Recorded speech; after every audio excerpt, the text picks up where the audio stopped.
think we're good to go. Good evening, everyone, from the Death Valley region of California.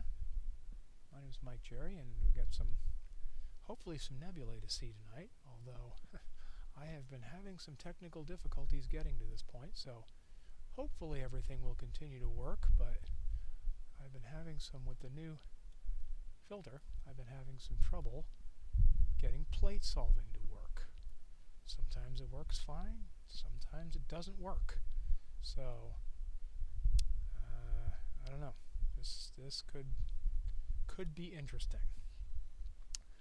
Okay, okay, what do I need to do now? I need to get this. I need to turn off the test pattern and make sure my window is visible okay on the screen, which I need to wait a little bit for. Hey, Mike.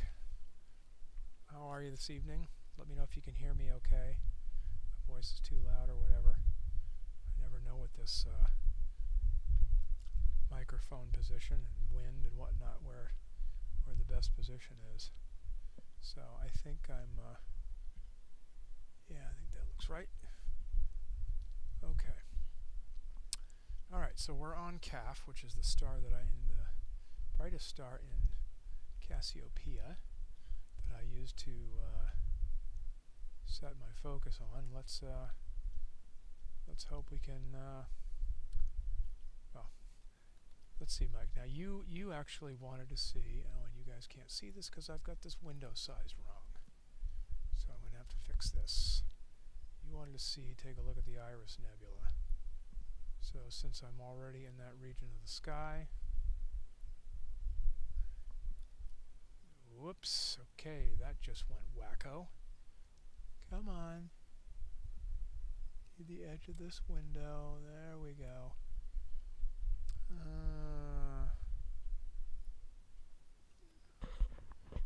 Okay, so is that better? Alright, Iris Nebula. Okay. Let me see what if this is my volume okay on here? I don't know, I think it's okay. Well, you'll let me know. Alright, let's slew to the Iris Nebula.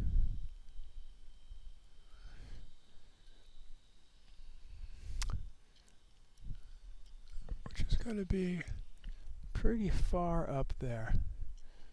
Okay. So let me go to my sequencer here. Next target 533 with filter. Okay. Now the filter is requiring really long exposures to be able to see enough stars to plate solve, which is definitely one of the functions of using a very restrictive filter. Okay, so I need a plate solve.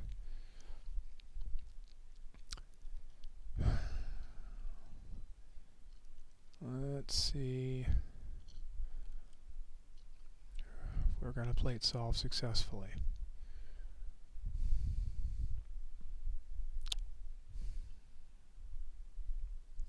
Not looking good. Yep, plate solve just fails.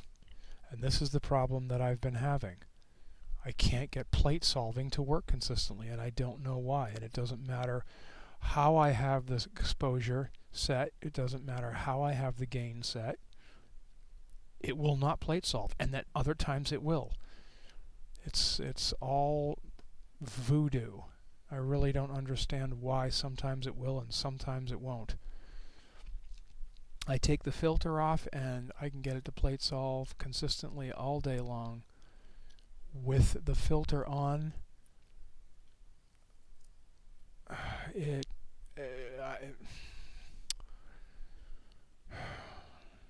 very, very frustrating.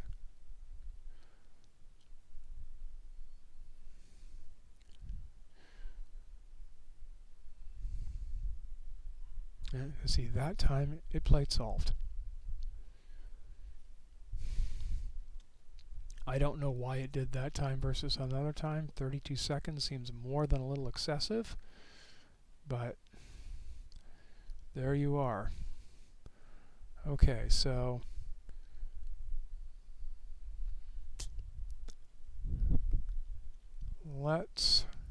so we should be focused on the Iris Nebula. Start imaging, go.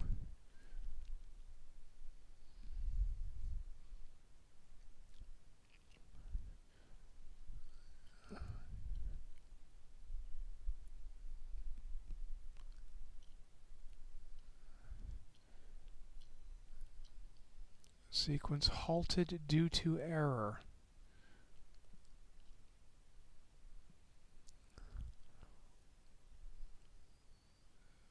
Failed to activate while running. Okay, let's try running it again.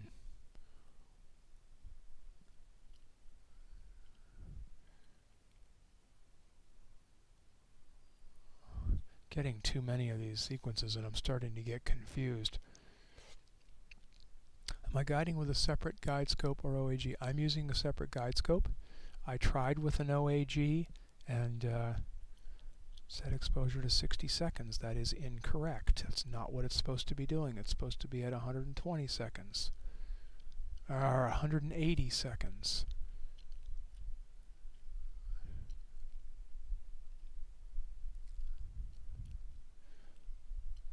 Actually, you know what? No, that is right. Let's go ahead and pop it. No, yeah. No, I did decide to leave it that way. So I can pop a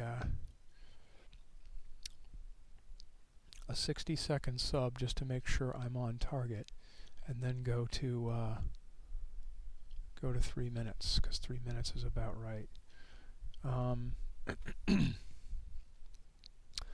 Yeah, I did try an OAG, but I could never get the thing to focus, and the problem may have been at the time I was using the Beta MPCC for my coma corrector, and so I think where the OAG was looking on the more outskirts of my field of view, it just wasn't focused well enough.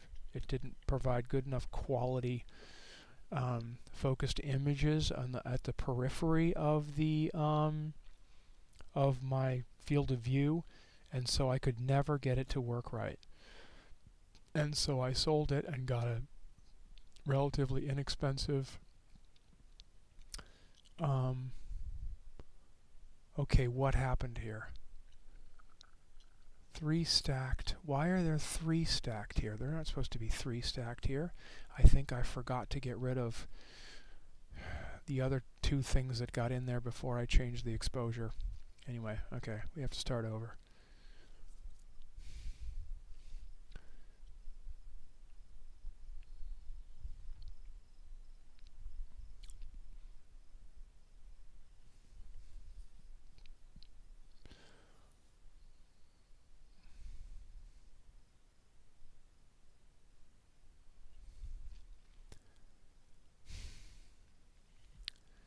Alright, let's turn some background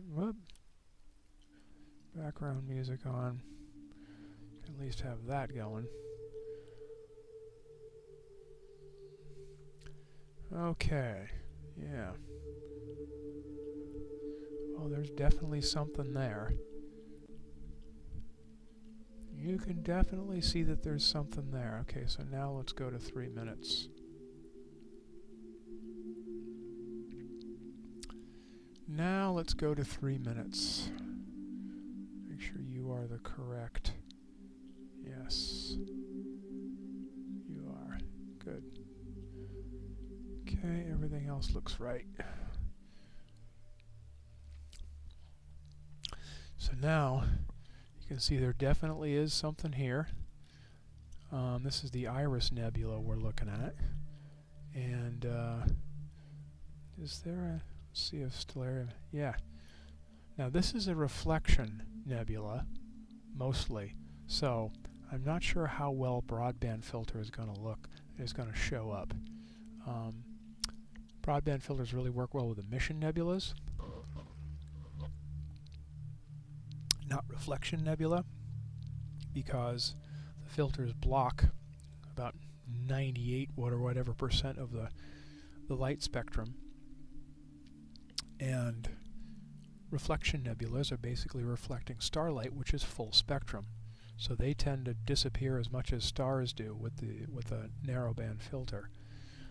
Emission nebula, however, emit light in very specific frequencies, hydrogen alpha and oxygen 3, and so those are the little narrow bands that this filter lets through.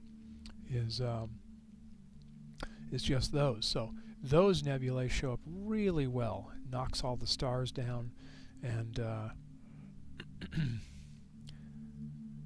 just the nebula can be seen. So it works really well with emission nebula, but reflection nebula, I don't think we're going to see a whole lot, but we'll give it a try. Still not. Why is this saying 2 stacked with 80 seconds? I'm not sure why it's saying that. Oh, because yes, I know why it's saying that. Not a big deal. So we don't see that there's not much there, but that was only a 1 minute exposure. Let's see what the 3 minute exposure gets us. And yeah, maybe not a stars with the filter on, too dim. Yeah, that's what I thought too, except no matter what the exposure is, it doesn't seem to want to plate solve. In fact, it reports seeing too many stars, and then I need to reduce the exposure. So I don't know. All right, well, we're just about to come up here with the 3 minute exposure. So let's get rid of the old stuff, and the new exposure should come in here pretty quick.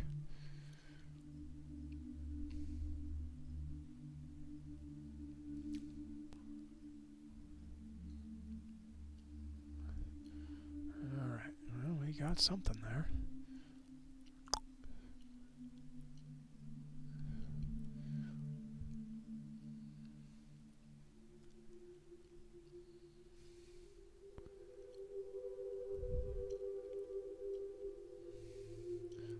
Definitely got a little bit of something there. Oh, you said you had to go chase a bear away?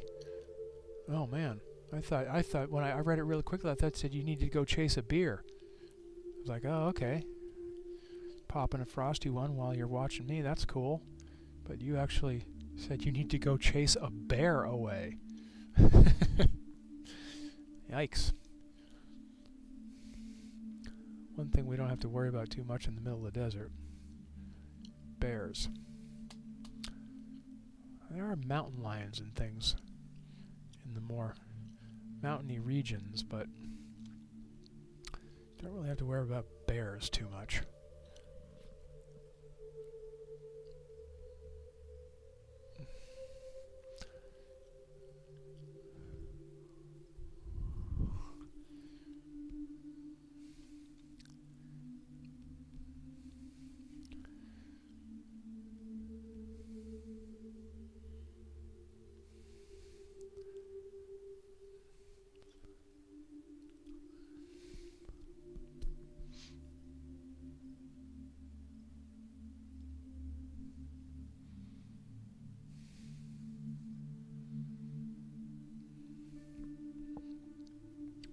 See how our guiding is doing here.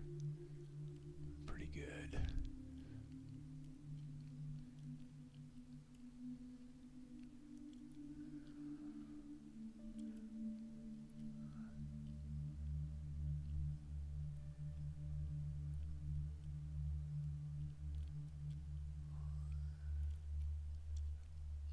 Looks like a temporary lost connection to the camera, huh? I did have a problem earlier with the guide camera for some reason. Something's hinky with its connection or something.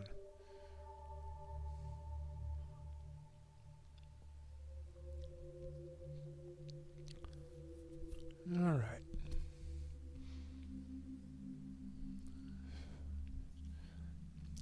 The other thing about using these filters is it's much longer exposure times, and so it takes a lot longer to get in your subs. 3 minutes takes a lot longer than 60 seconds. Alright, second sub coming in.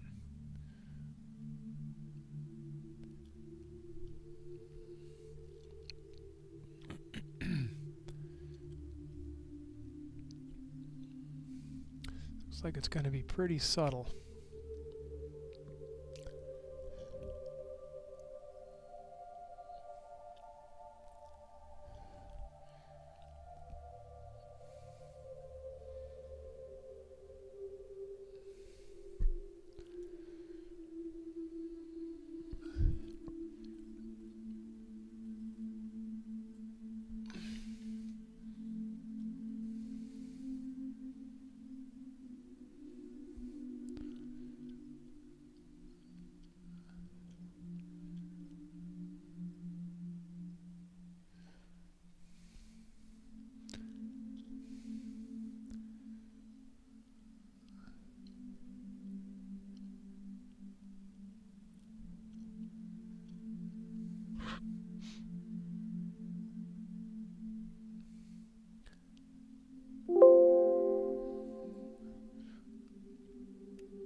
Yeah, so it looks like we may be able to do some of this. Yeah, well, it seems to be picking up some of it, although it is pretty subtle.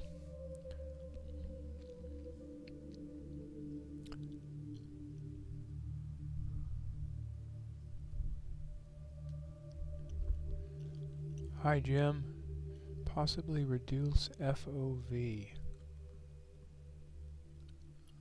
Are you referring to my plate solving problems? Or something to do with this image? I'm not sure what your question means. Or your suggestion.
Let's see how...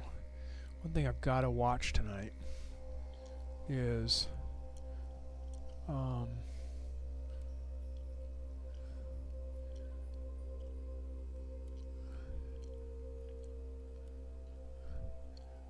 I want to try and catch Lagoon and Trifid, and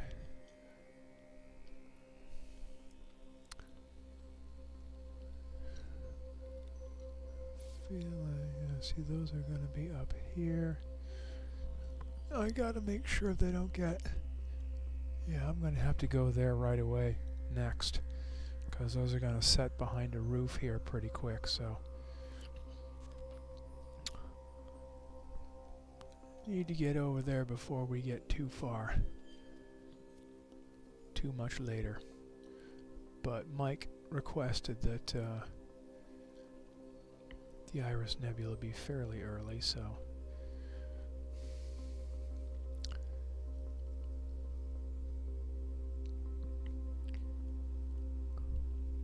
we wanted to get in this. Yeah, I don't know we're going to get a whole lot more out of this, actually. It's pretty subtle.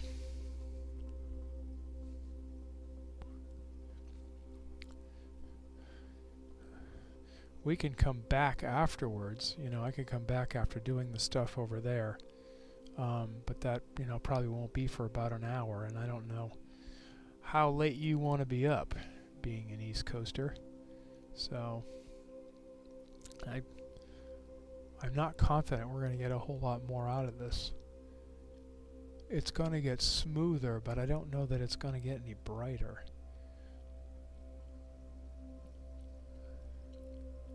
I think it's just going to get noisier if I stretch it too much. It's already fairly noisy. So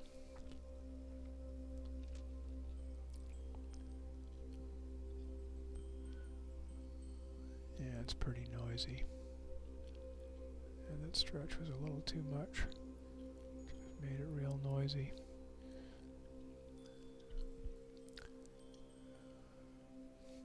It's there, but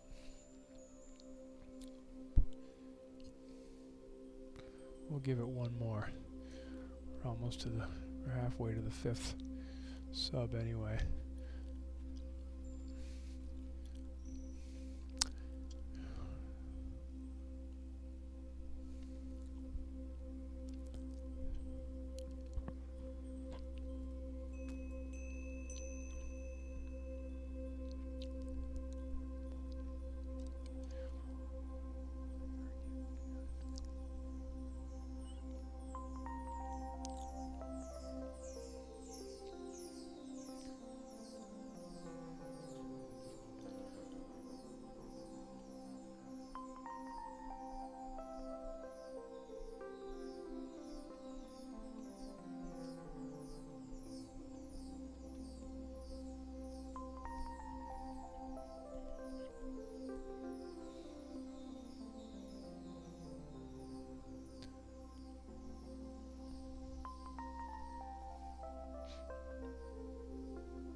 "15 seconds.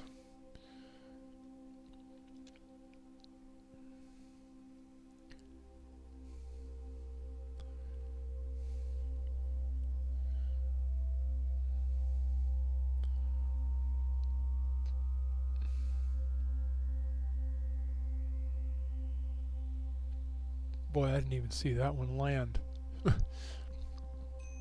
That's about as good as we're going to get it tonight.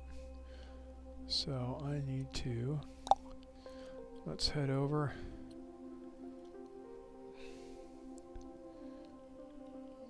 to Lagoon. Now this involves a big slough, so I'm going to need to make sure I'm guiding some cables here.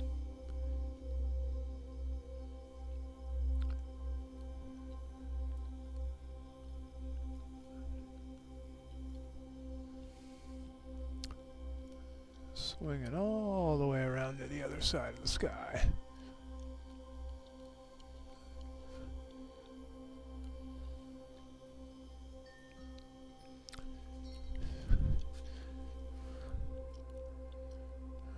Okay.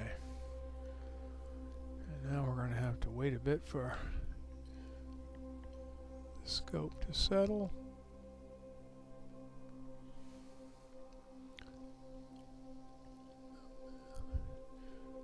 And until we get our next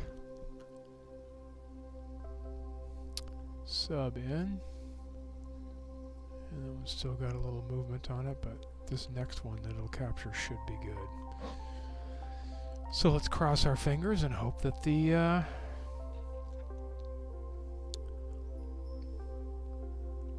plate solving works.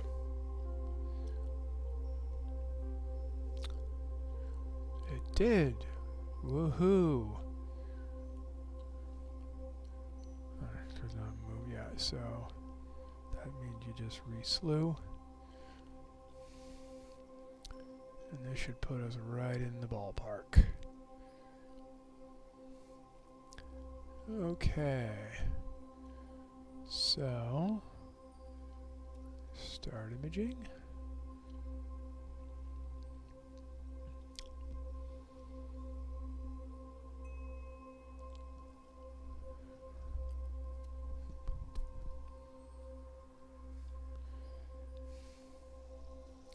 Okay. That's going. Alright, so in 60 seconds we should see, hopefully, lagoon. I'm going to go look along the scope and make sure I'm not actually pointing into a roof, but I think we've cleared it.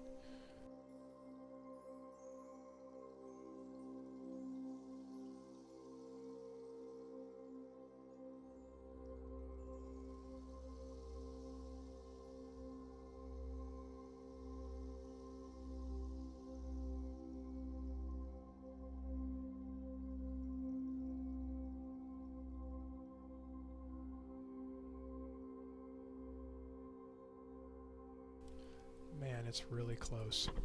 It's really close.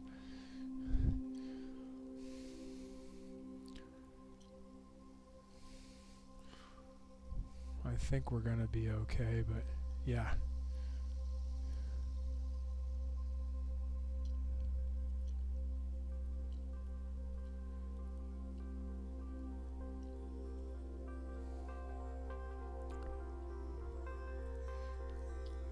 It's really close, but I think we're going to be okay. Not exactly centered, but good enough.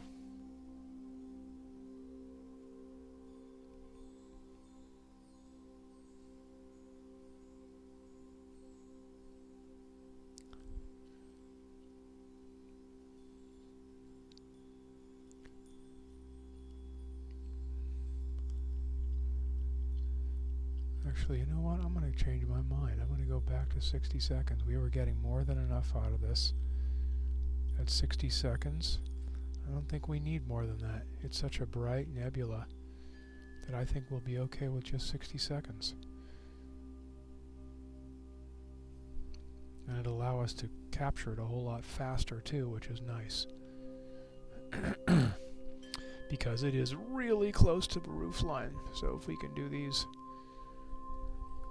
Lagoon and Trifid pretty quickly, that'll give me some breathing room, because Eagle and Omega are quite a bit above.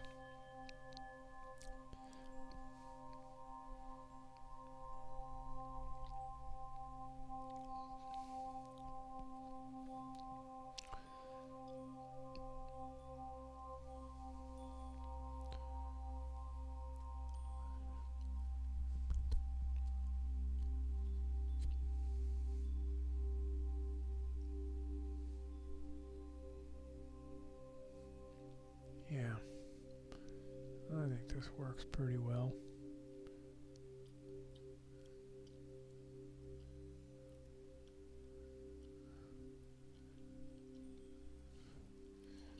Pretty well.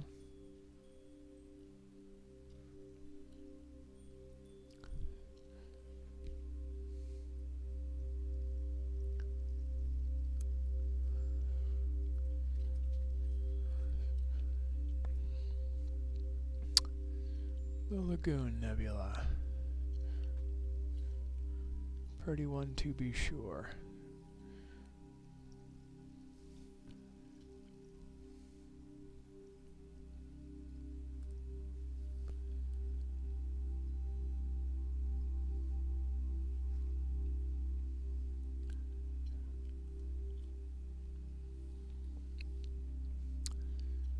Alright, I think this is about 5,000 light years away, but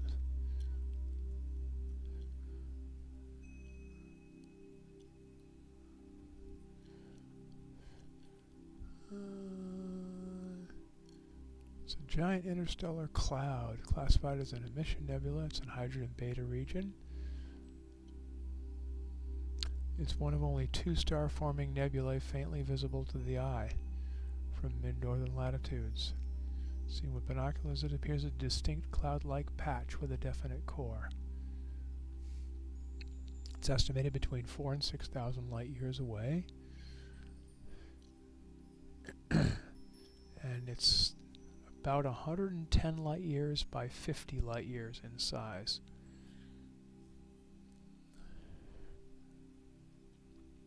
It appears pink in time exposure color photos because it's hydrogen, but is gray to the eye peering through binoculars or a telescope. Human vision having poor color sensitivity at low light levels. Yeah, which is one of the revelations that happens when you start using photography. You know, when you even in a big telescope, faint gray fuzzies don't have much color until you start using a camera. Cameras are a lot more sensitive than the human eye and can offer exposures much greater than the human eye, so that's when the color really pops in them.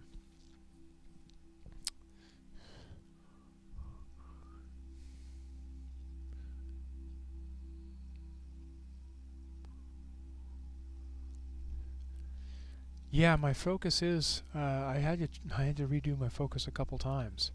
It seems that one of the biggest problems I have with the plate solving is, with the plate solving with the filter on, is that if it's not really well focused, for some reason the plate solving doesn't work. Even if the focus is off, it seems to be pretty persnickety about the focus being off. And so focus has got to be like really dead on. I don't know, but even then I've had issues, so I don't know.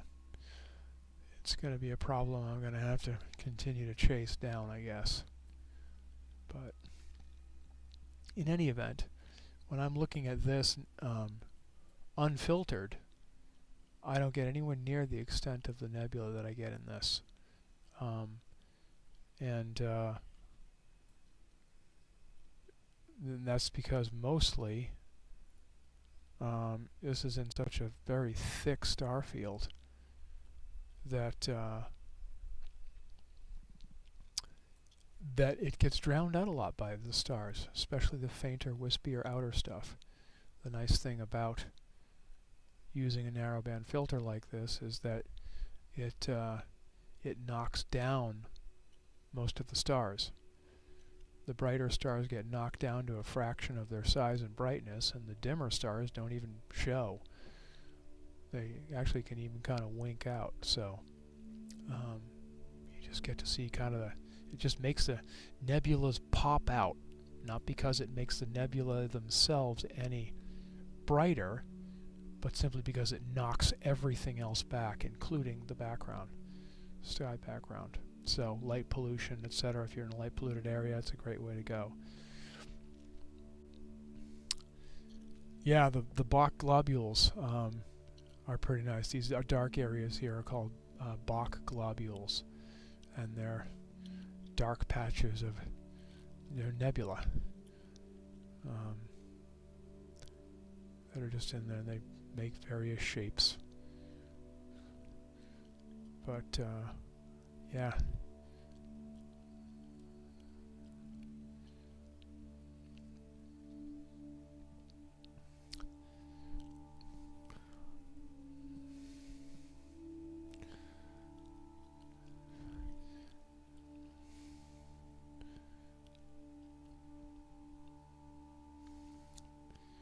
Yeah, Lagoon is such a great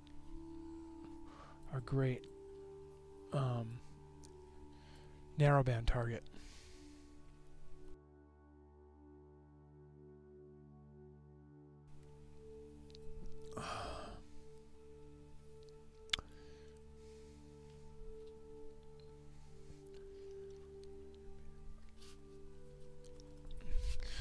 cold gas. So that's what Bach globules are. They're cold gas. They're not a dark nebula kind of thing.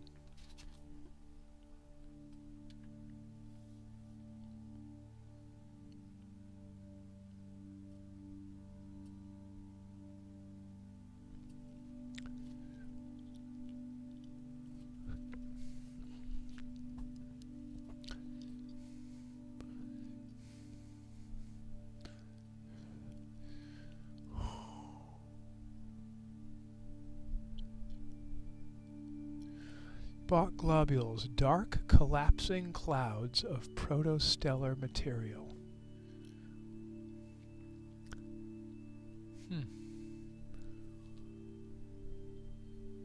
They contain dense cosmic dust and gas from which star formation may take place. Bach globules are found within hydrogen beta regions and typically have a mass of 2 to 50 solar masses contained within a region. So, I guess it's, well, it's stuff in the star-forming region like this. It's definitely something that's going to molecular hydrogen and also some carbon monoxide and dust. Star stuff. It's the nuts and bolts that make up stars. I just have my seat sideways here. That's not good. Okay.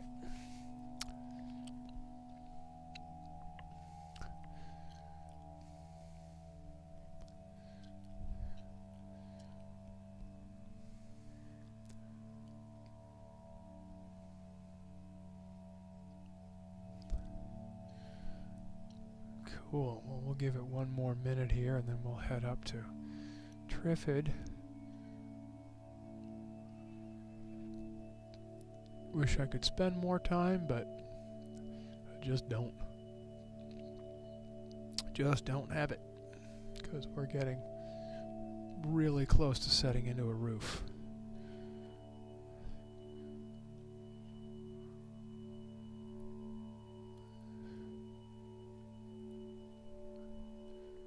It looks like I've still got stars pretty much top to bottom on the individual frame, so haven't eclipsed anything yet.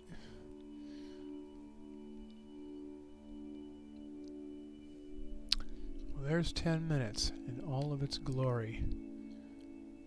Beautiful. Beautiful, beautiful. Okay. Let's go snag Trifid.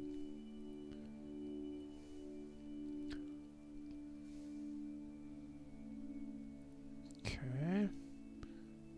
This will be a pretty short hop, so Trifid.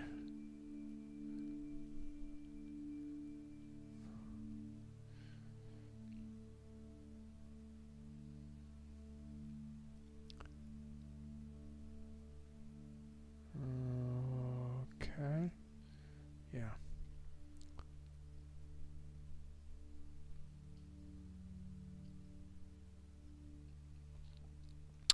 There she is.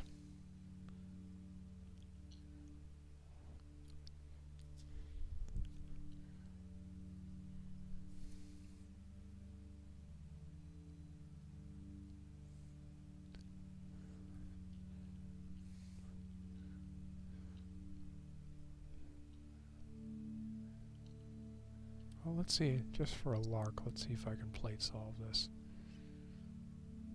I mean, obviously it's right there, but I want to see if it'll even just do it. Test it, see if it'll even do it. Yeah, now it's plate solving everything, even at 16 seconds. Okie dokie.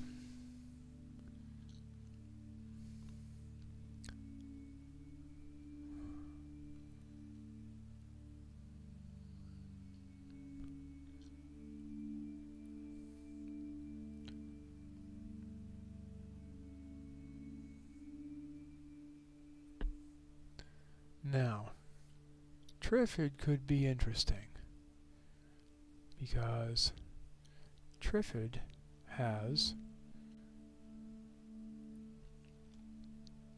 all three types of nebulae in one nebula. It's reflection, emission, and dark nebula, all in one. Now with narrowband filters, emission nebulae really pops out, because that's the bands that are the narrowband filters are optimized for, is hydrogen beta and oxygen 3, which is what emission nebulas emit. So it really makes them pop out. Reflection nebula is, well, it reflects the light of stars, so it's full spectrum, so most of it gets knocked down. Alright, and I have some chiming going on.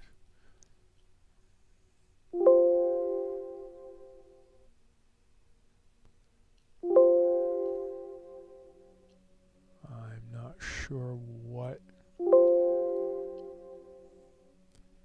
star lost mass changed.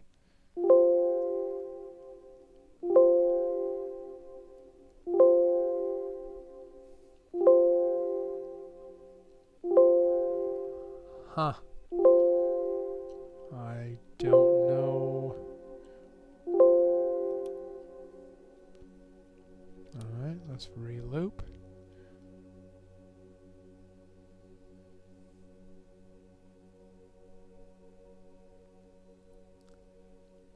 Pick new stars. Go.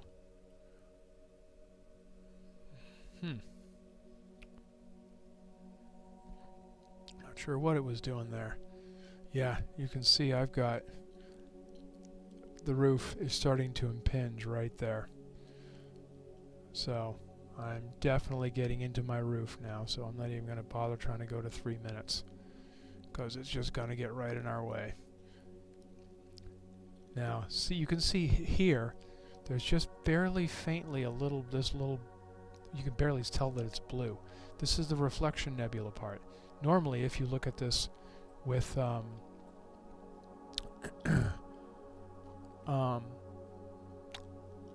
of filter, just full spectrum, this is the red part, this is the blue part, and then the dark nebula is these rivulets that go right through here. When using a narrowband, you can barely tell that there's a reflection nebula here at all, because it's being knocked back as much as starlight and everything else. Yeah, I have a feeling, yeah. So what's happening here, this is complaining. I think, Mike, you're right on. And basically, the guide camera is looking in the roof, in the side of the building. So, yeah. So I'm not going to be able to guide. But that's okay. I'm only at 60 seconds or so, so these, it won't be too bad. We won't spend much time on this. But yeah, this is just, yep. This is just that it's getting too low. Too low, too low, too low. But yeah, so the reflection nebula part is almost gone. You can barely even tell that it's there at all. But the emission nebula still really pops nicely. But obviously we've got a roof creeping up here, so I'll just do a couple more subs and we'll move up to Eagle.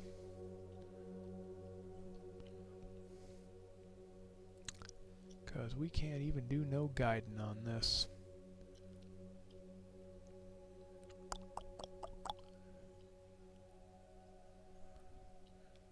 Yeah, M18 and M17. Eagle and Omega. But those are significantly higher. Significantly higher in the sky. So we should be able to spend a little bit of time on those before those head into the same roof. But yeah, this is... my blacks are clipped here, which is why it's getting too dark on me. And let's do another color balance. Gotta make those a little bit better.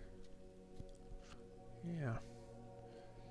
Yep, you can barely even tell there's anything there at all. Looks very different. Good night, Mike. Thanks for being here. Appreciate it. Thanks for chatting. It's always nice when folks chat. So thanks for being here. And yeah, I'll see you next time. Hey, Dennis, I didn't see that you came on. Cloudy, rainy Colorado, huh? Sorry to hear that. Although, rain is pretty good almost anywhere except possibly the southeast right now. And I don't think they need any more.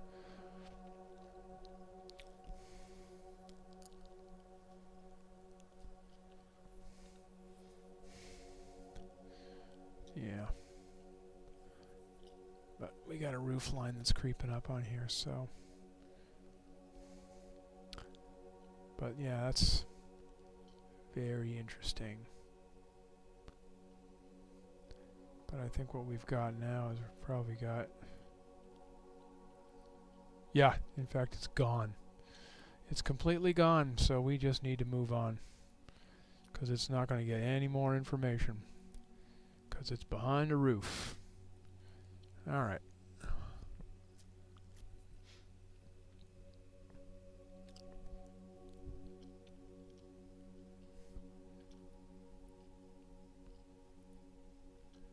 Yeah, let's synchronize on that. And then we'll head up here to M18 and get out of the roof.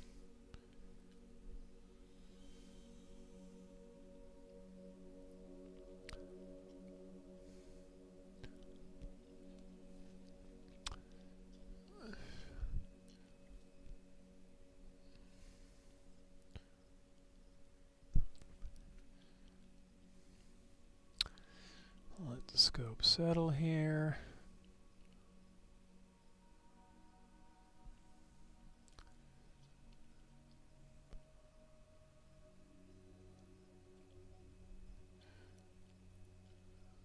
Oops. Start an image.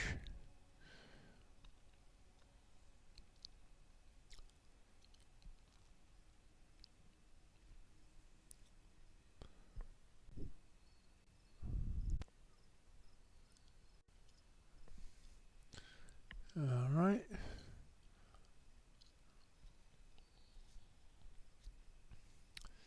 See how a 60-second image looks and decide whether we want to go for 3 minutes or not. So far 60 seconds is, well, 60 seconds on Lagoon was wonderful because it's such a big bright nebula. Omega and Eagle are a little bit smaller and dimmer. So we'll have to see how these look.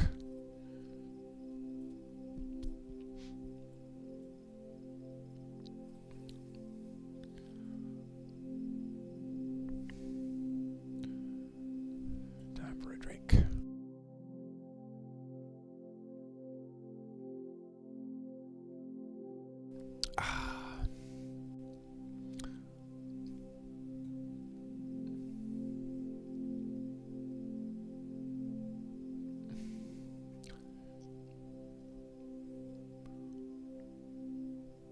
Huh. Why am I seeing nothing?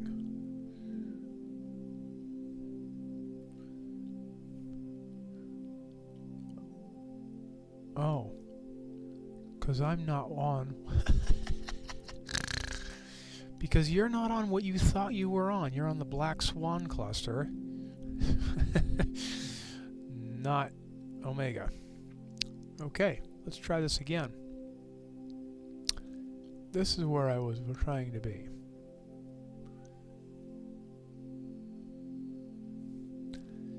This is where I wanted to be. There we go. That's looking a lot better.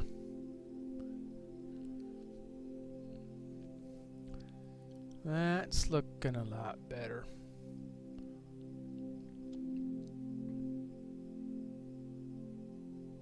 There we go.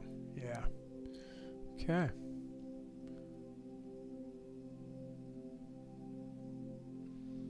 We'll go.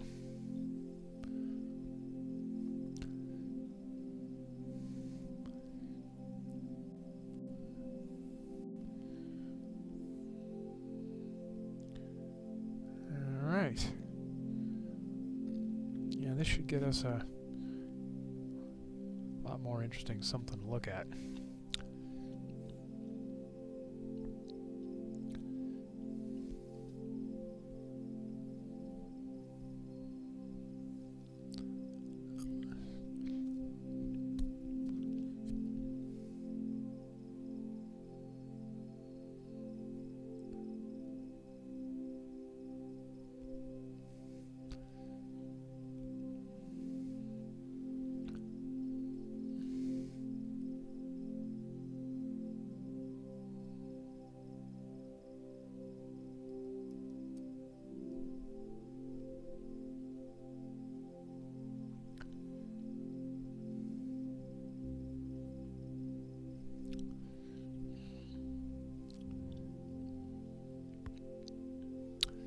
There we are.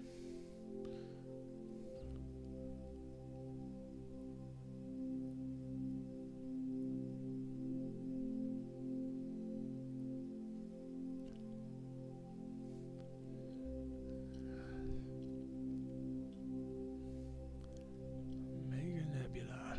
A little bit over boosted, but back this off a little bit. Just a little more of that core.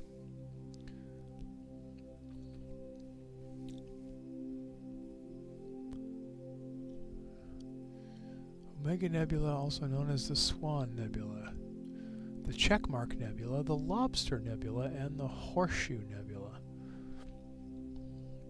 Cataloged as Messier 17 or NGC 6618. Hydrogen beta region, which is very good for our nebula filter, which is why it's popping nice and bright like that. Constellation Sagittarius, discovered by Philippe Leroy de Chazeau in 1745. Charles Messier catalogued it in 1764. It is by some of the richest star fields in the Milky Way, figuring in the northern two-thirds of Sagittarius. Yeah, it's right in. There's the Sagittarius star cloud there, but yeah, this is right in some really dense stars, and so that's what's kind of nice about using the narrowband filter, is it knocks the stars way down. And so if it's in a really dense star region like this is, it makes it pop out a lot more. If we were looking at this without the filter, there would be a lot more stars here that would really drown out some of the stuff, like the outer wispier stuff.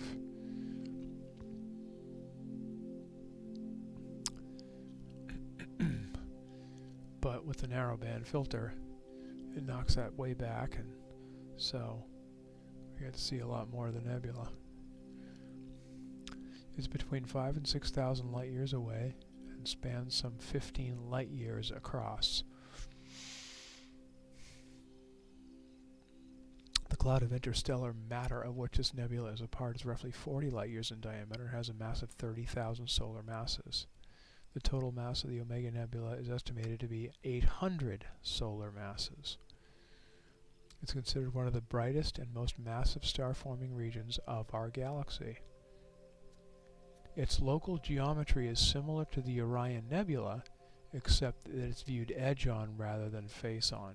Yeah, so the big, bright, beautiful Orion Nebula that we look at in the wintertime, because it's in Orion,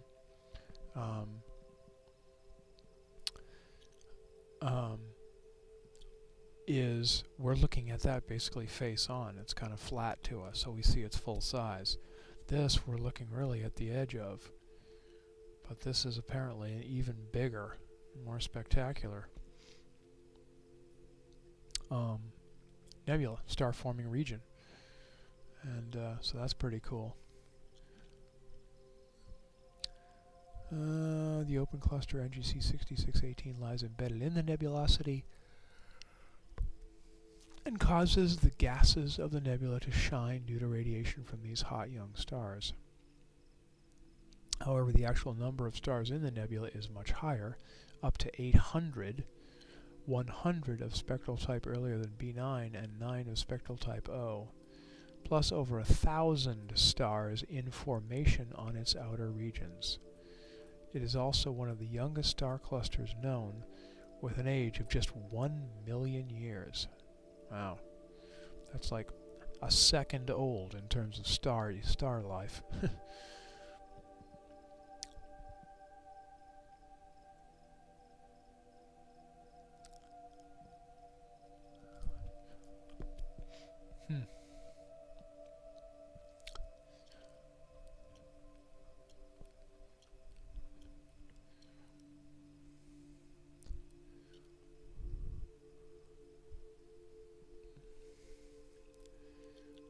Just for grins, we're gonna let this do this, and then I'm going to, we've got the time on this to go to a little more exposure. So I'm going to see, so this is what we see at 60 seconds.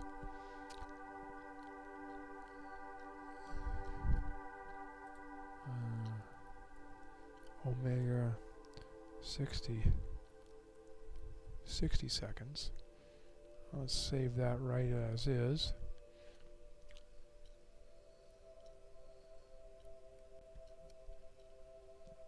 And then I'm going to throw down a little more time here.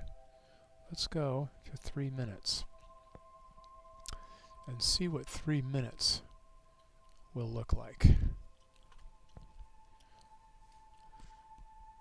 It will probably blow out the core a whole lot more, but we might see a whole lot more stuff out here, because you see there's some very faint wispy stuff at the outer reaches of this. And yeah, so we may find that with 3 minutes we pick up a lot more. Then see, there's a lot more here too around this, it looks, than we can see in this. So let's see what 3 minutes picks up.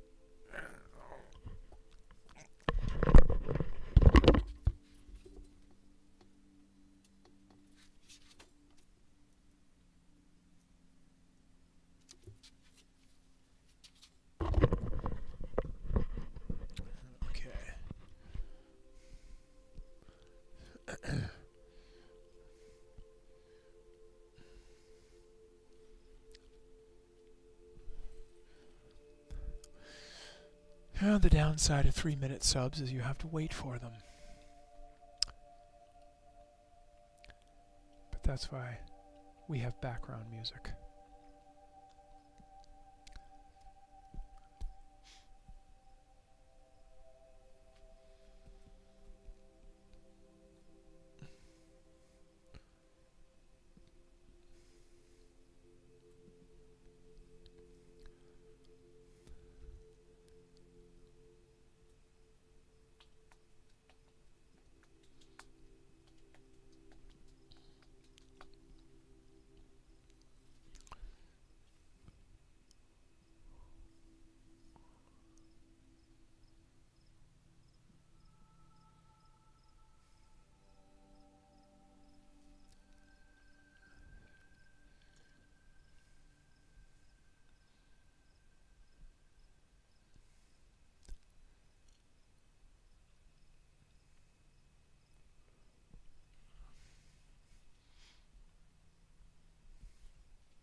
All right.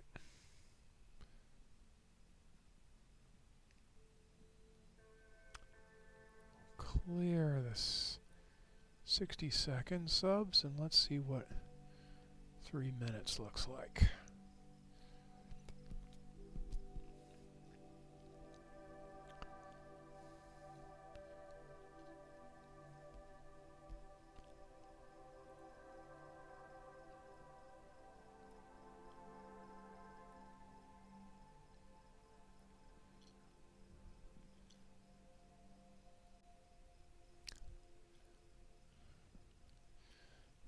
actually don't get to see a whole lot more. There's some more there, but not a whole lot. The 60-second subs did a pretty good job.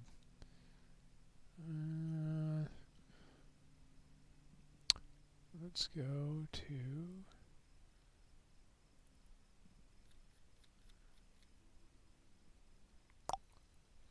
look at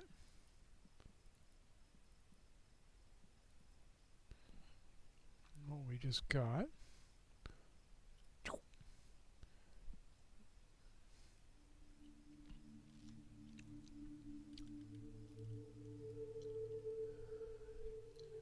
Yeah, it's brighter. There is more there. This spot is a bit brighter. Down here we did get a little bit more of it, but not as much as I was expecting. Some of this in here filled in a little bit, but not as much as I was expecting. So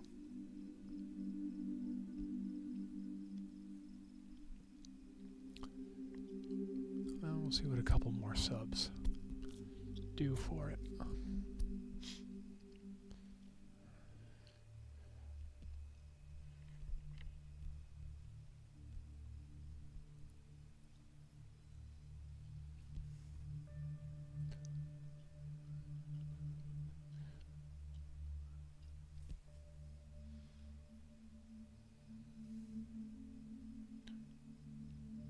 There's a little bit more wispiness down there, but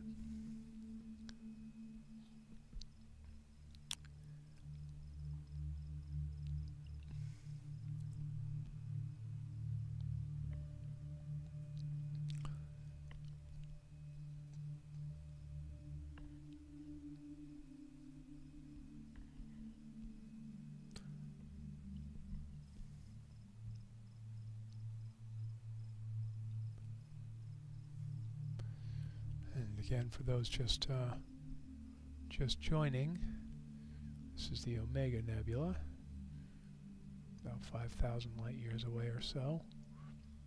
A huge star-forming region. We suspect the biggest star-forming region anywhere around. Anywhere in the Milky Way, it's probably one of the biggest, we think. It's got a bunch of brand new stars in it.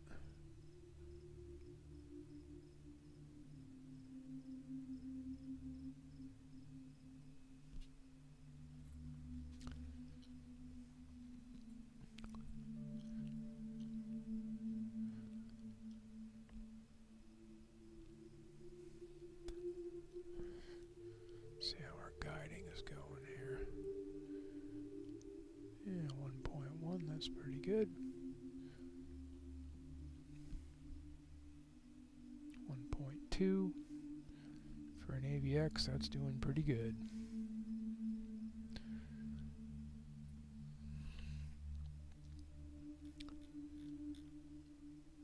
Stars are a little ovaled, but not bad.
some nice wispy cloud.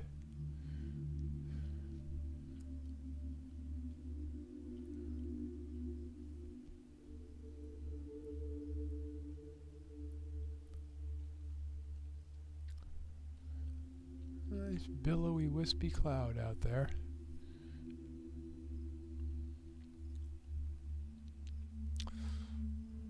So this is an even bigger star-forming region than the Orion Nebula.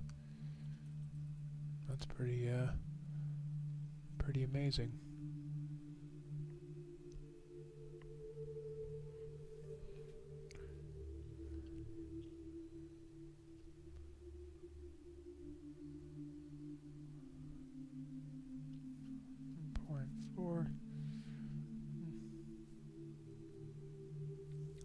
So the deck guiding is doing pretty good.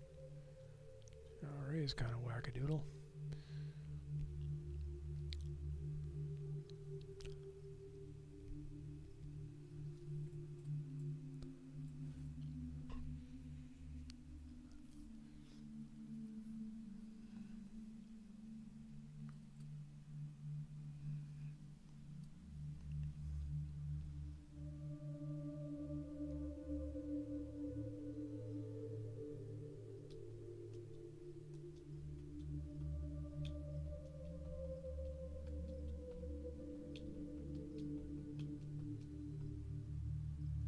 Hey, thanks for the thumbs up, whoever did those.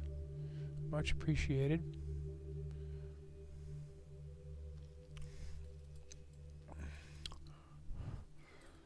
Thumbs ups are always nice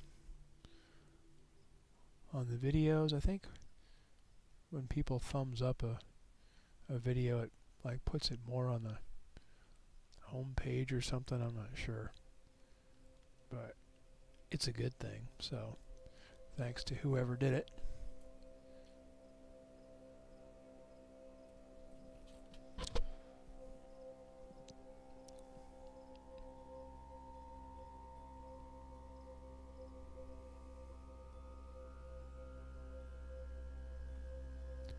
Yeah, I think we'll just pull in one more.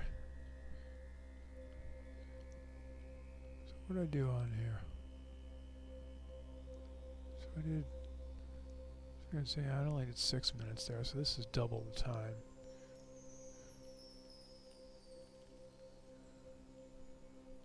But yeah, it definitely got more. There's no doubt it got more. It's a bit brighter. Not 3 times brighter, but it definitely looks brighter.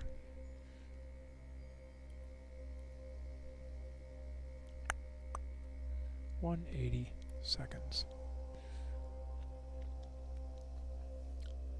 Not apples to apples, but I'll save it anyway. I'll save it anyway, and we can move on to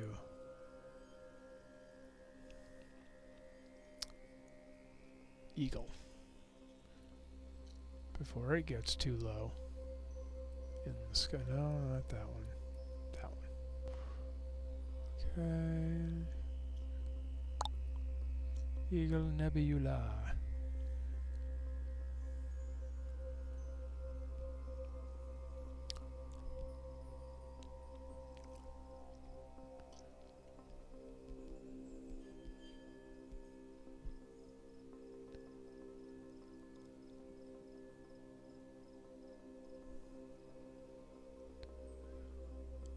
Yeah, that looks pretty good.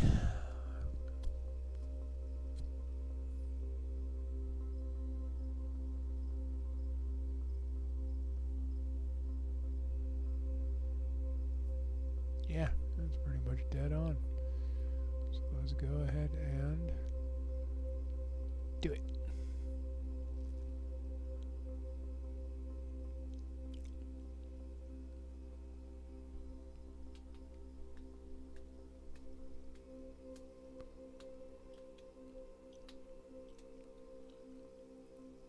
Alright, let's see what we get. Boy, I was really lucked out. Tonight is just a beautifully calm night. Got a little bit of a air movement at the moment, but I wouldn't even call it a breeze. It's been just pretty much dead calm, which is nice. It's calmer than they forecasted. So, whereas the last night was forecasted to be right about the same, and it was breezy. It would not have been fun last night.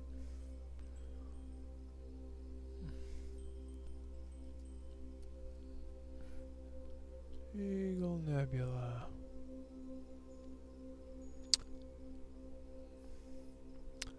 It's a young open cluster of stars in the constellation Serpens.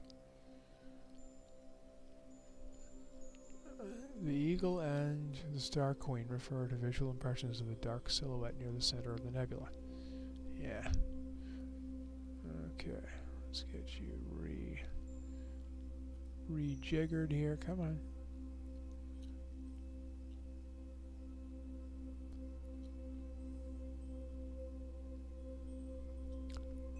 Yeah.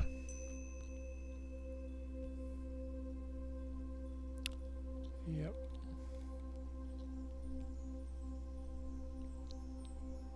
I'm just going to go right for 3 minutes on this one.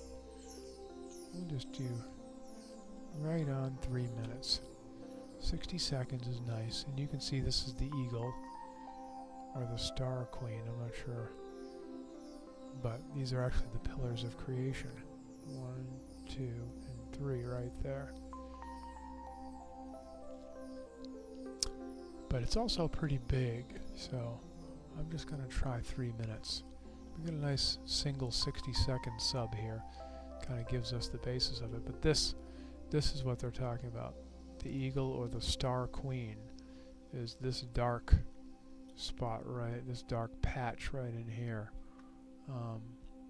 Or this dark silhouette, they call it. An area made famous known as the Pillars of Creation imaged by the Hubble Space Telescope.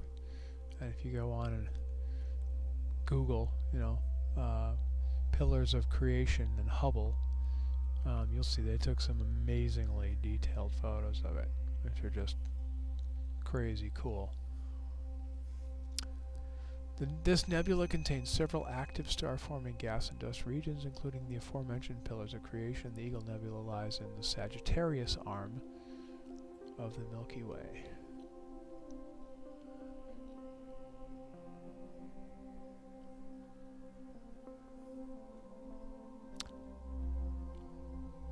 It's part of a diffuse emission nebula, or hydrogen beta region, which is cataloged as IC 4703. This region active current star formation is about 5,700 light-years distant. A spire of gas that can be seen coming off the nebula in the northeastern part is approximately 9.5 light-years, or about 90 trillion kilometers long.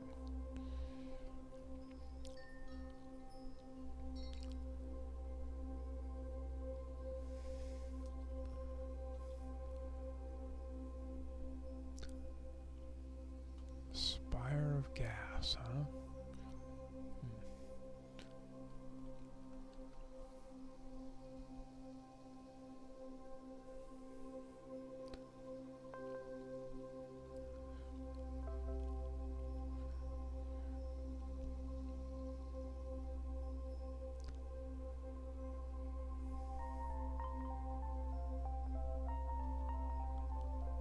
The cluster associated with the nebula has approximately 8,100 stars,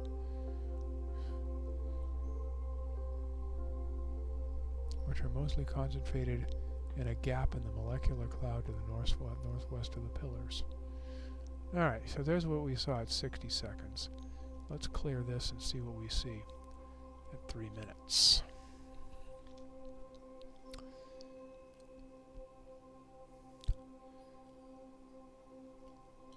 Kaboom.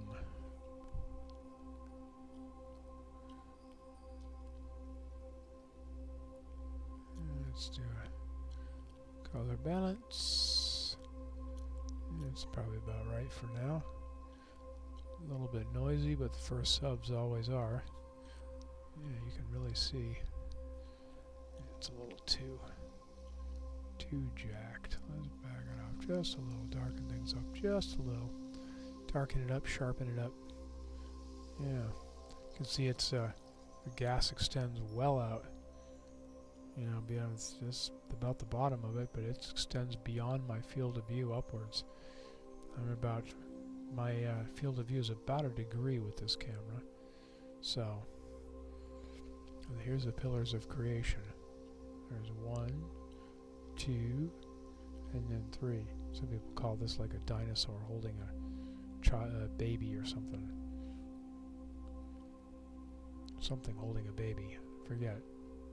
Anyway. Some critter holding a baby. Kangaroo holding a baby, something. Anyway. When looked at it, rotated a bit. But lots of Bach globules too, these dark patches in here. Yeah, 3 minutes does a pretty nice job on it. How's our guiding doing? Well, it's having to do a lot of correction to the south, but I'm not sure why it's having to do so much correction to the south. But it's doing it, so stars look fairly round.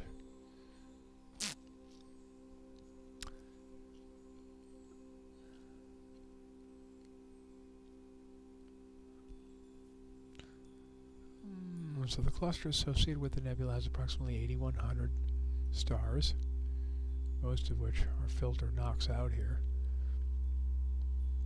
which are mostly concentrated in a gap in the molecular cloud to the northwest of the pillars.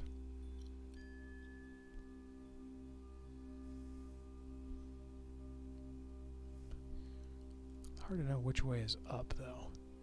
Can't depend on your own telescope view of it, because my telescope reverses and inverts the image, so yeah, directions are always a weird thing for me. I can't never figure it out. Northwest means what? And from northwest, and which way is north? In order to know which way is northwest, you have to know which way is north first, and I'm never very good at that. I think from this, I think these lines here are north and west. Yeah, north and south. Oh, I'm getting a ding. Who's dinging at me? Is PhD dinging at me? Oh, you know what? I know what's happening. I'm dropping into a roof line again. Okay, so I'll have to just stop guiding. I will have to stop guiding, so this may start looking a bit sloppy. It's getting to, I'm going into a roof line, so this may be as good as we get on this one. Well, I'm going to say tonight, but I don't know that this is getting lower and lower in the sky all the time now, so don't know that we'll get to capture it again until next spring, when the summer constellations come back up into view.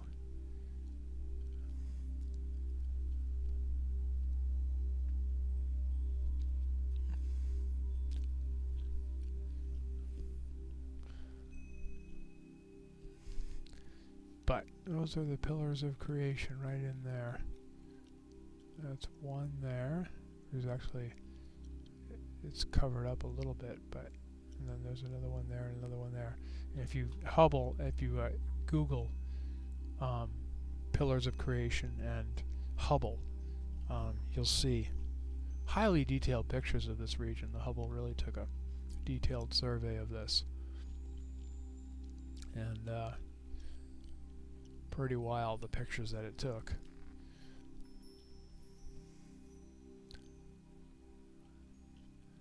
Yeah, in fact, I should probably just move on from this, because it's without guiding, I'm going to probably just get all kind of mushy stuff. This sub may bring in some pretty oval stars and some drop in resolution, so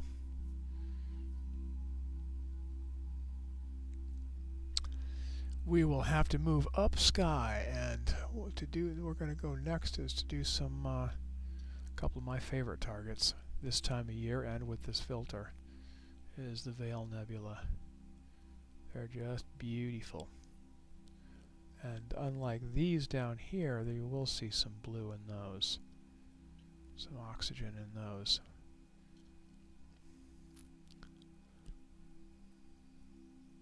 Alright, we'll see what happens when this hits. It might just... yeah, not too bad actually. Did pretty good. But it's all just going to start getting darker because the object is being obscured by the roof. So, that's the Eagle Nebula. And, yeah.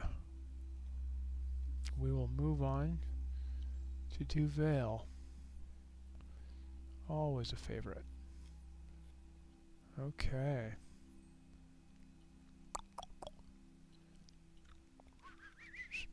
Yep, and we are now on this side of the...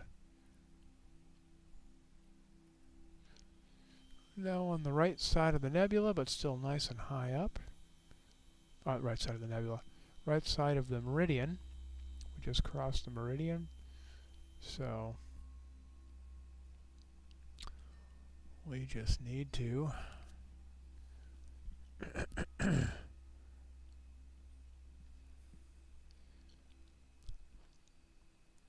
slew up there, and now we'll see. Oh yeah, you can see it in there. No need to plate solve on this. Looks like we nailed it. You can already see the nice blue-green here. Yeah, that's good enough. We'll just go with it as is. Start imaging.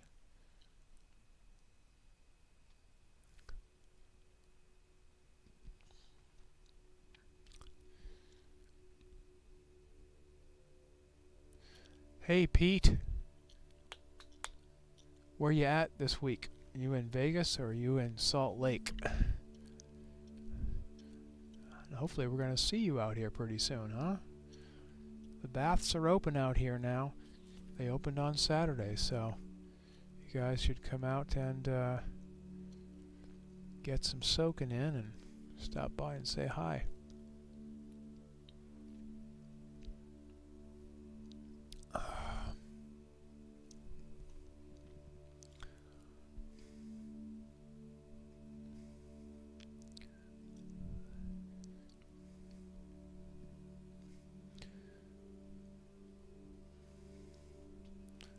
Alright, let's see what a 60-second looks like. I know I'm going to go to 3 minutes here pretty quick, but...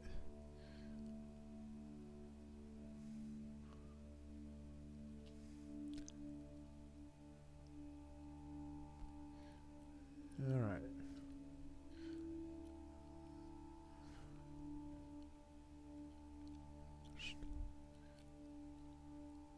Oh boy, you can just barely see anything.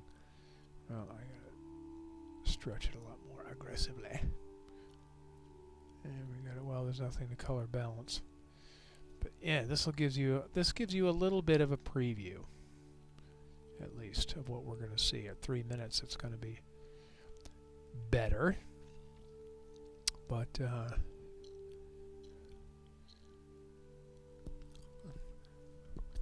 oh, one of each of you in each location, huh? There you go. Yeah, well, it'd be good to see you guys again. The season is definitely starting around here. Everything's opening back up, and yep, the weather has cooled off, finally. Boy, it's been a long, monsoony summer. Guess I don't have to tell you, but man, how's the weather in Salt Lake? Dennis said it's cloudy and rainy in Colorado.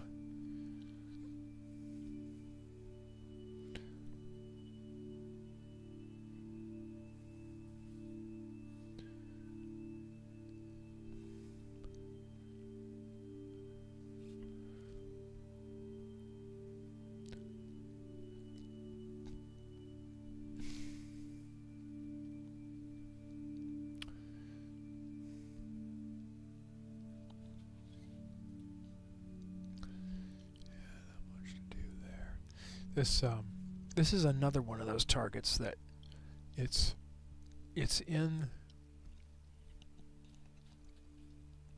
the very rich band of the Milky Way, and so it's in a really dense star field, and so it's when I shoot this without any filters, it's nearly completely drowned out by stars. And so this is a really nice narrowband target because it knocks the star field way back and allows the nebula to really pop through. So, one of my favorites.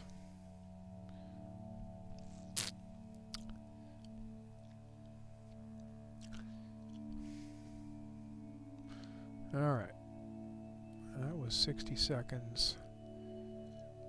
Now we'll see what 3 minutes has.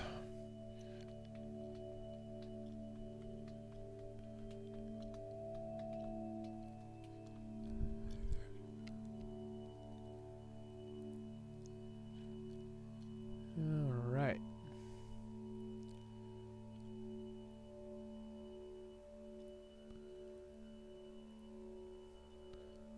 Yeah. So this is East Vale. Sorry, West Vale. I always get them mixed up.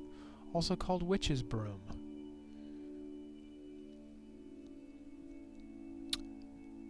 Kind of obvious why it's called that.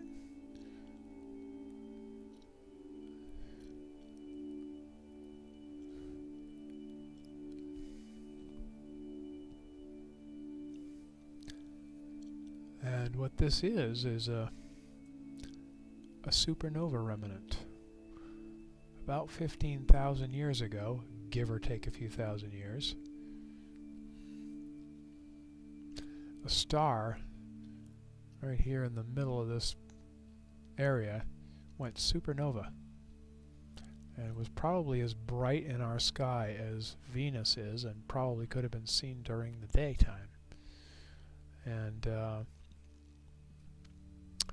it just blew apart, and its stuff is still expanding.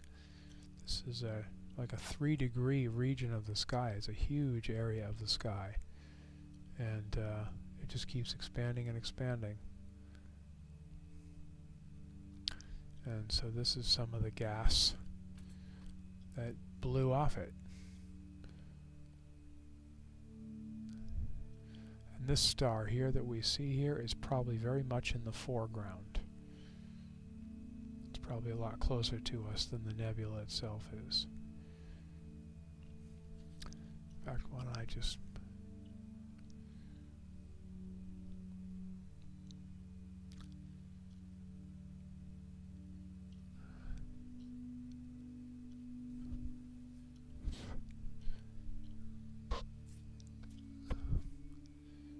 it's cooling there, huh?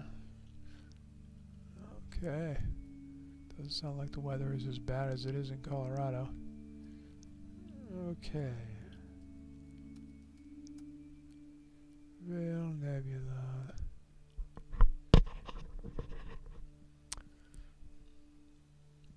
It's a cloud of heated and ionized gas and dust in the constellation Cygnus.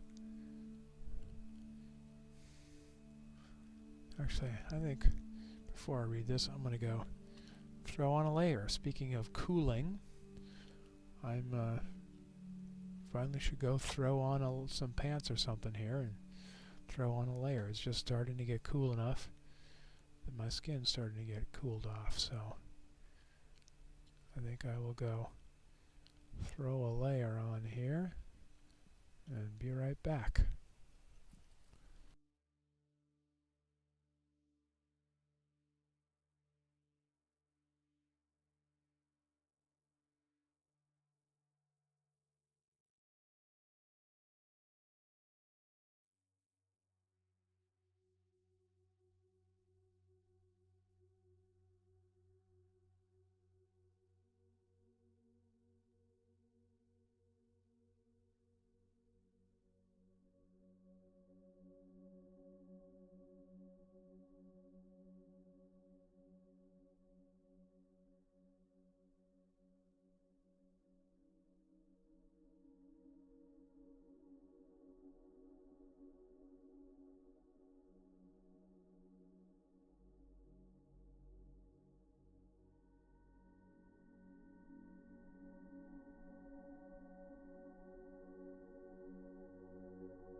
Okay, that's better.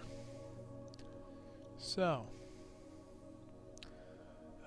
the Veil Nebula constitutes the visible portion of the Cygnus Loop, a supernova remnant, what I just showed you there, that whole big circular area, many portions of which have acquired their own individual names and catalog numbers. The source supernova was a star 20 times more massive than the Sun, which exploded between 10 and 20,000 years ago.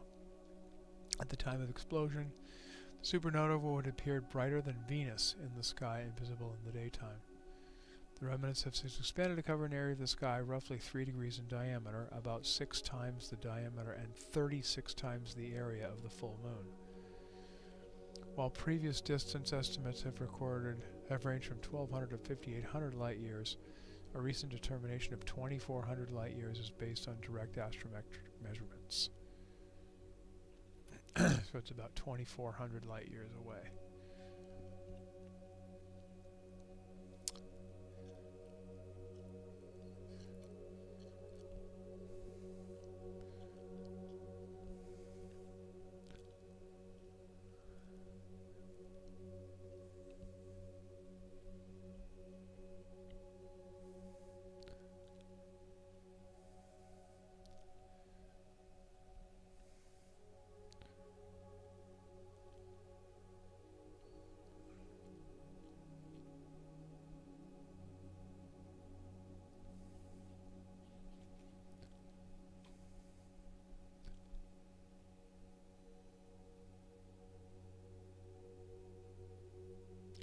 The analysis of the emissions from the nebula indicates the presence of oxygen, sulfur, and hydrogen. It's also a strong emitter of radio and X-waves, X-rays, radio waves and X-rays.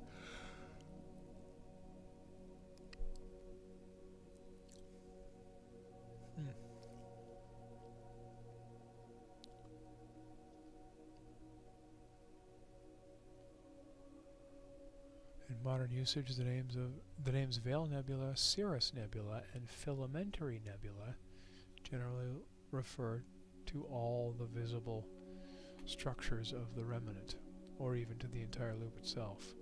The structure is so large that several NGC numbers were assigned to various arcs of the nebula.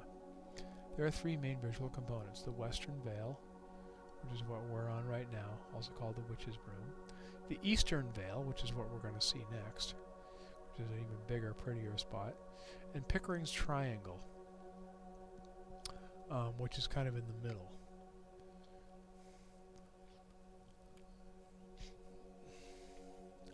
So to give you an idea, yeah, see, Pickering's Triangle is kind of this stuff here, sort of in the middle. It's dimmer than either of these other two. So it's the dimmest of the 3 main components, but it still is there.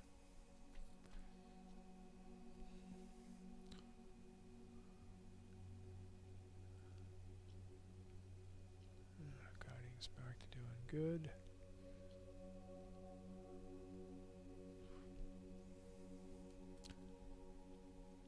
But yeah, when you try and view this, there's like quite a bit of hydrogen gases out here too. Yeah. Well, it's because what we're starting to see right there is actually part of Pickering's Triangle, because it's,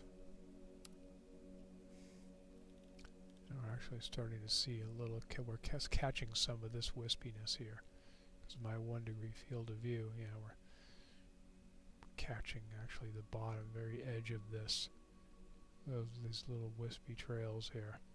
That's part of Pickering's Triangle there. We're catching.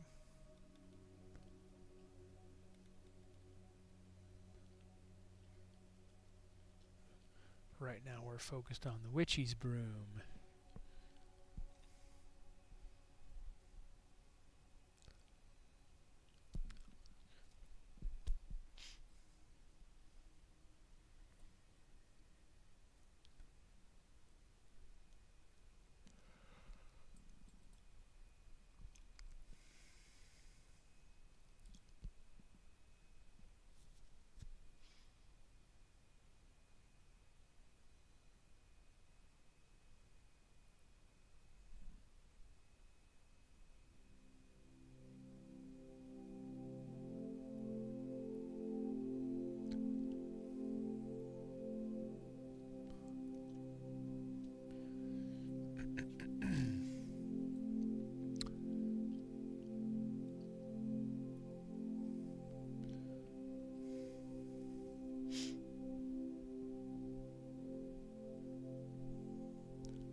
15 minutes on that.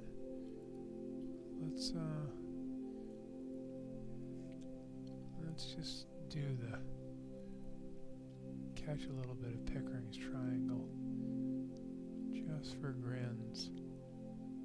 We'll go up here and catch a little of this maybe.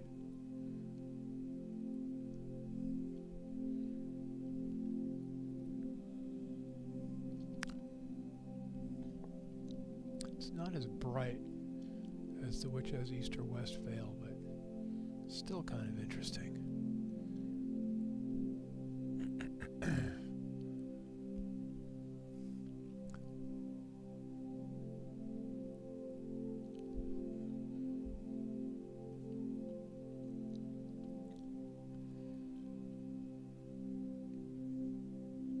Yeah, you can see it in here. Okay, good. Let's just do it.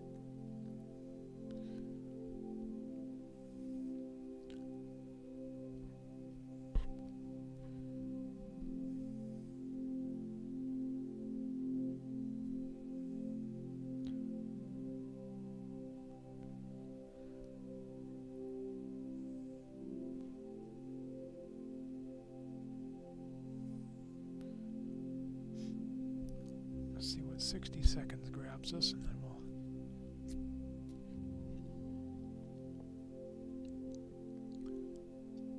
go to 3 minutes. This will definitely need the extra time, but even at 60 seconds we might be able to see something.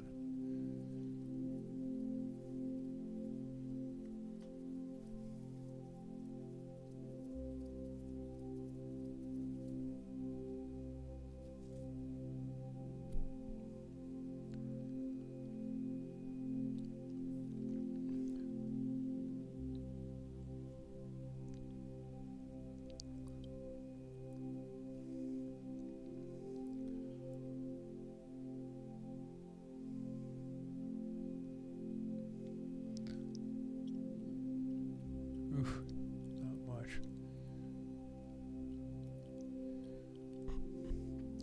Not much. Let's see what this will do. Yeah, we actually got something decent. Yeah. Got a little something out of it. Not too bad. For 60 seconds, more than I thought we'd get.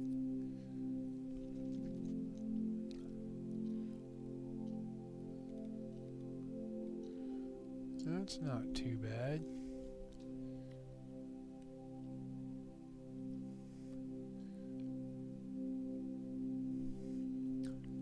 Pretty dust and gases.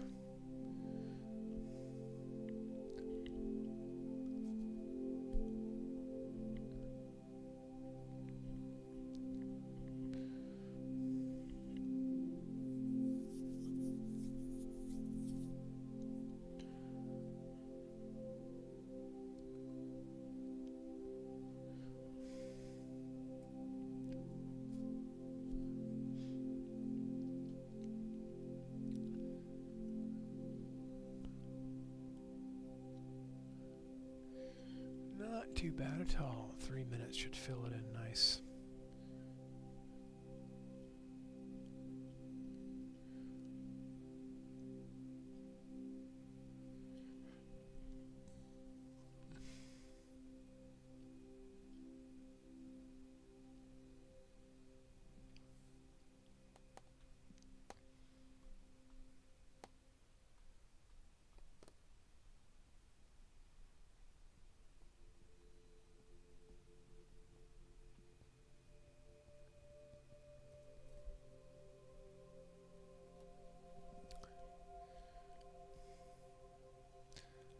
Subs do take a lot longer to come in, though.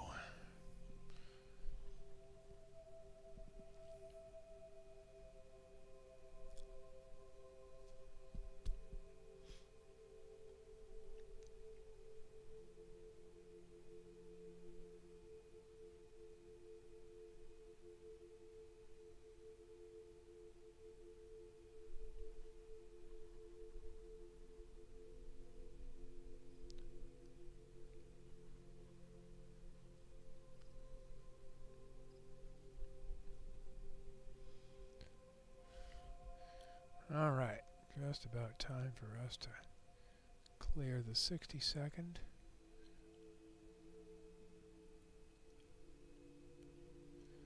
And get ready for the 3-minute.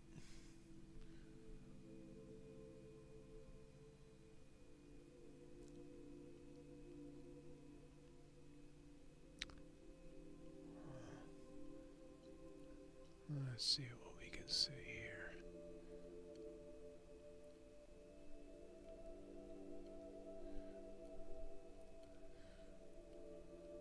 Yeah, got a lot of wispiness around here. Got a lot of wispiness in there.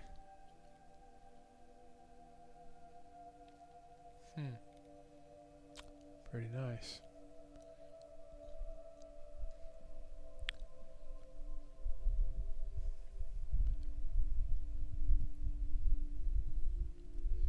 Well, there's a little breeze kicking up out of nowhere. Warm.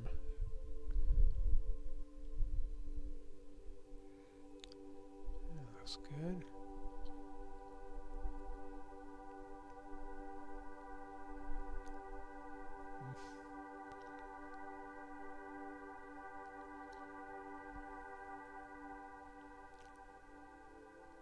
I think the breeze is driving my deck axis nuts.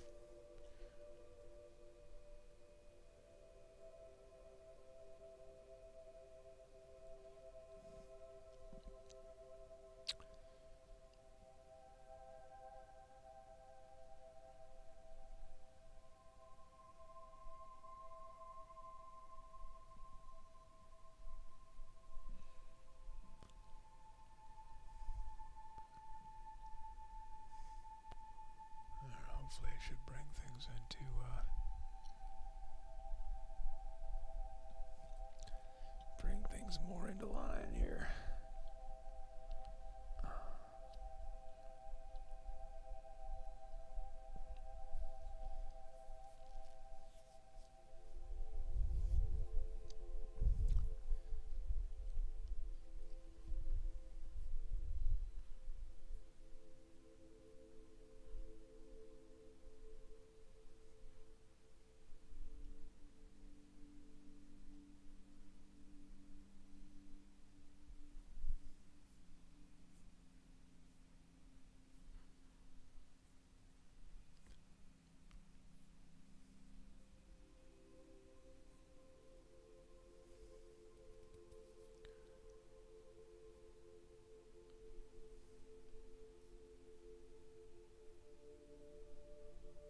bit of a break. Oh, wow.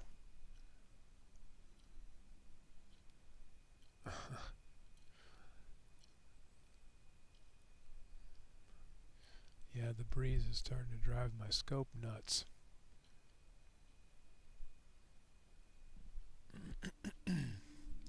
First it was coming from the north, now it's coming from the south.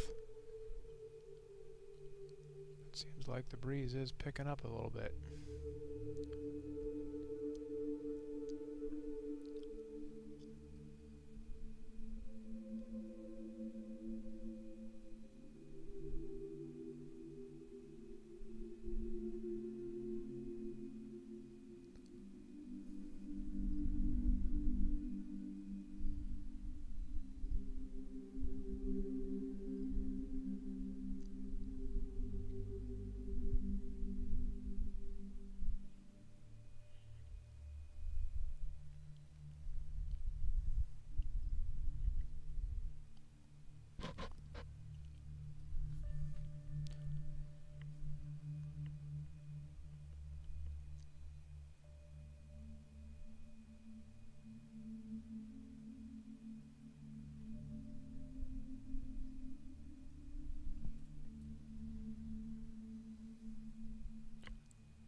Gotta plug in the laptop.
Okay.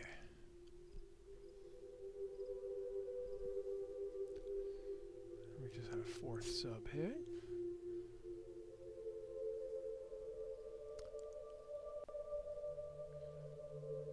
That's actually not too bad there.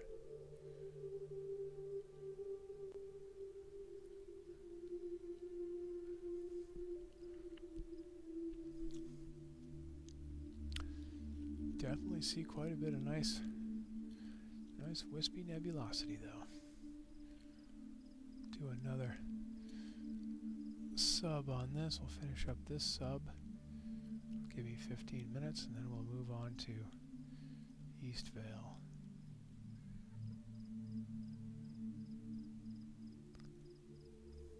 Which is kind of the biggest and brightest one. So finish up the Vale stuff with a bang.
never really spent a lot of time on this, so it's kind of cool.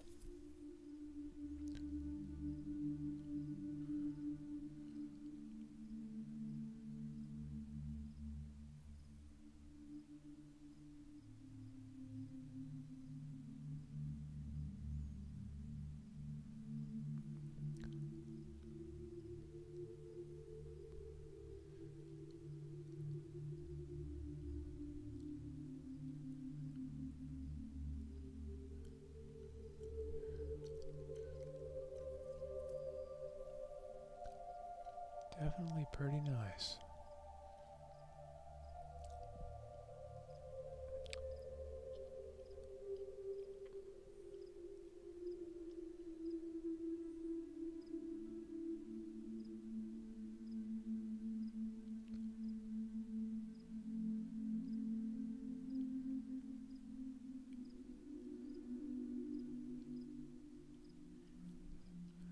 Definitely a pretty nice little object.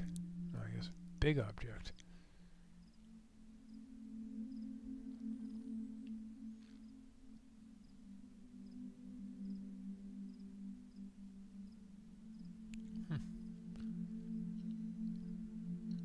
Truly beautiful what is in this universe of ours.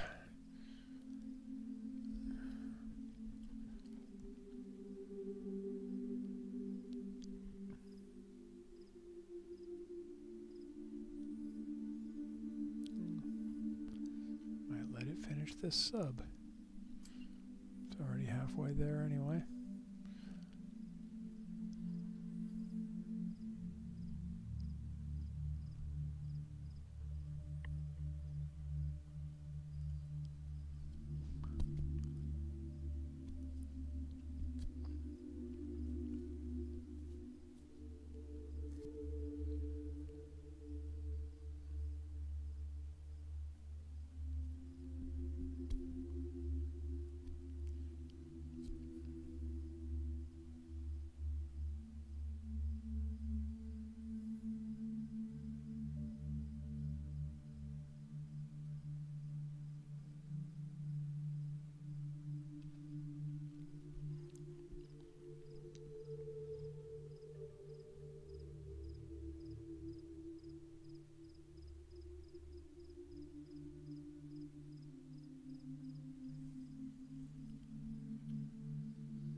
Very nice. Very nice indeed. All right.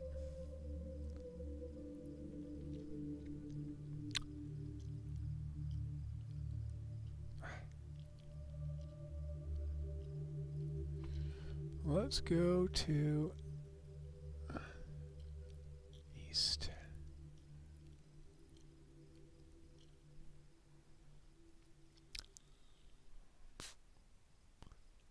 Let us head east.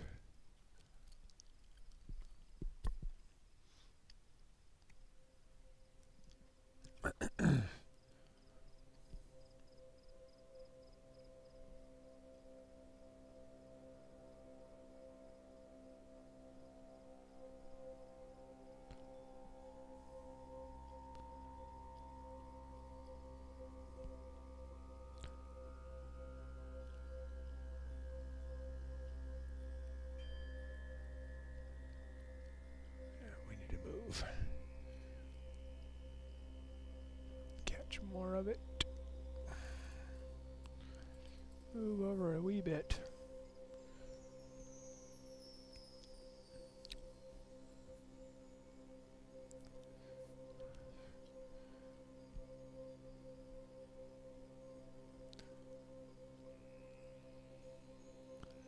And then we need to move it up.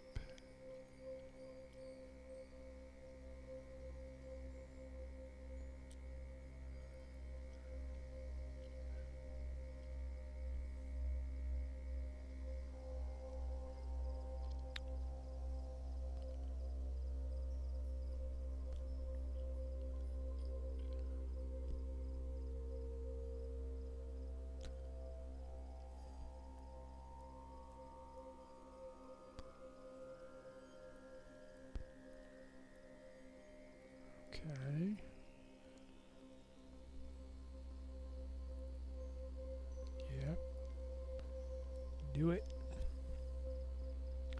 Put that back up in the middle.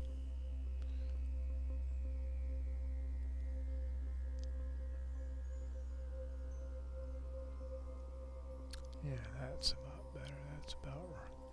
That's right about right. Turn that off. And start this one up.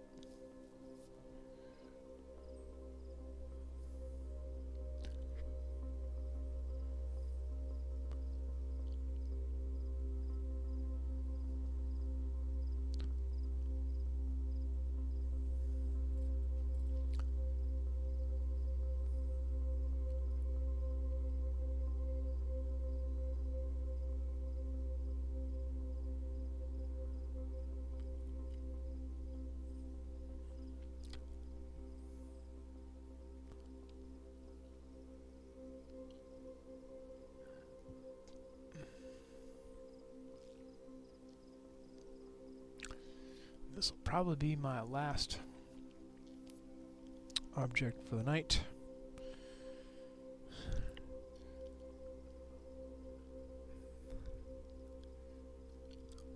But it's a good one.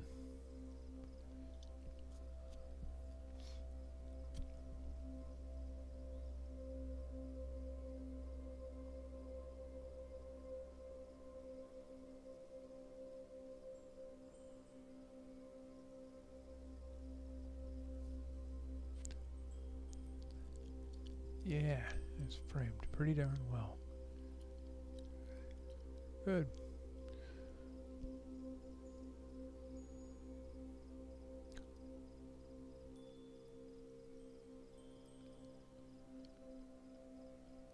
Yeah, it's a pretty good one.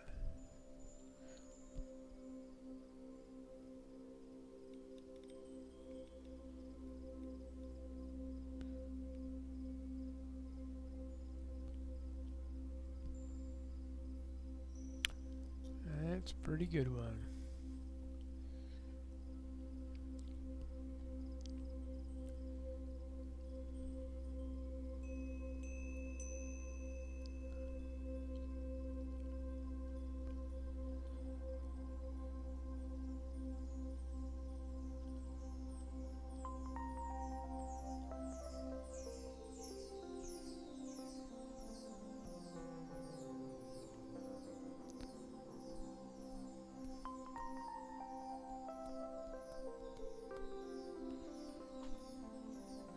That's 60 seconds, so 3 minutes will be even better.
Okay, let's see what 3 minutes looks like.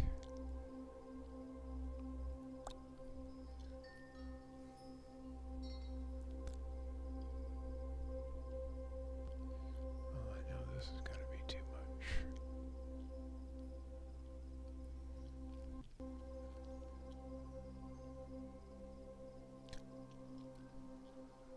Nice.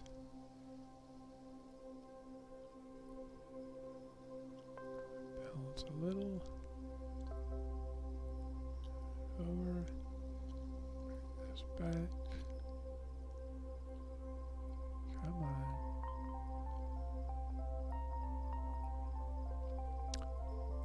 Yeah. It's gonna fill in nicely.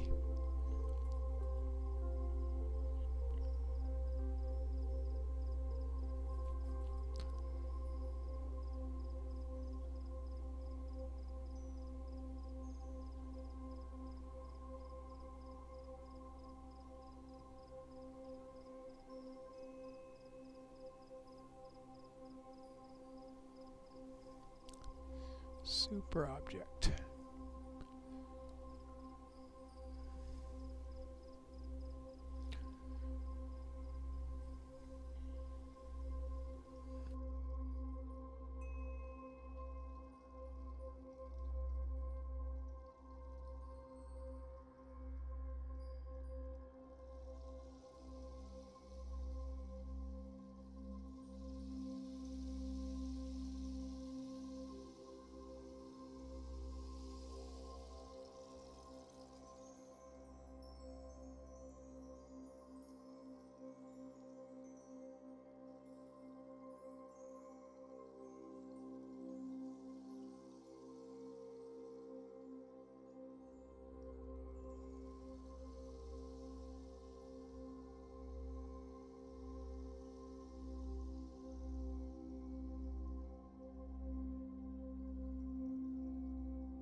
pretty awesome.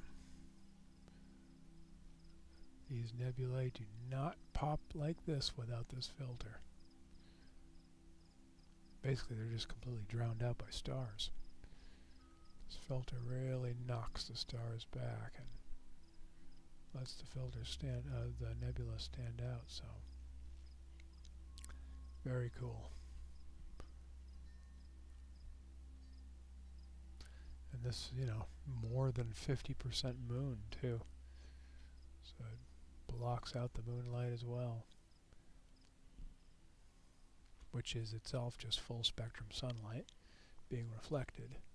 So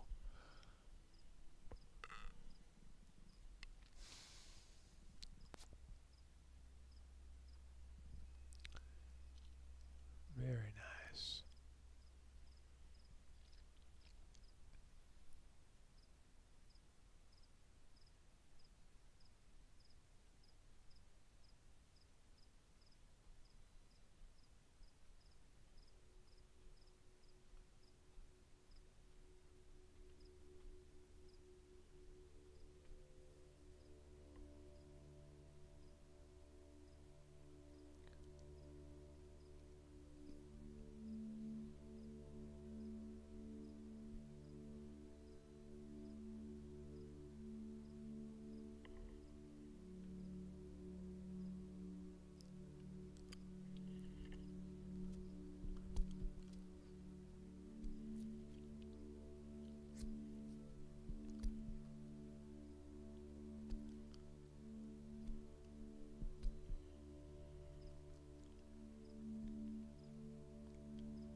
Pull in one more sub and call it done.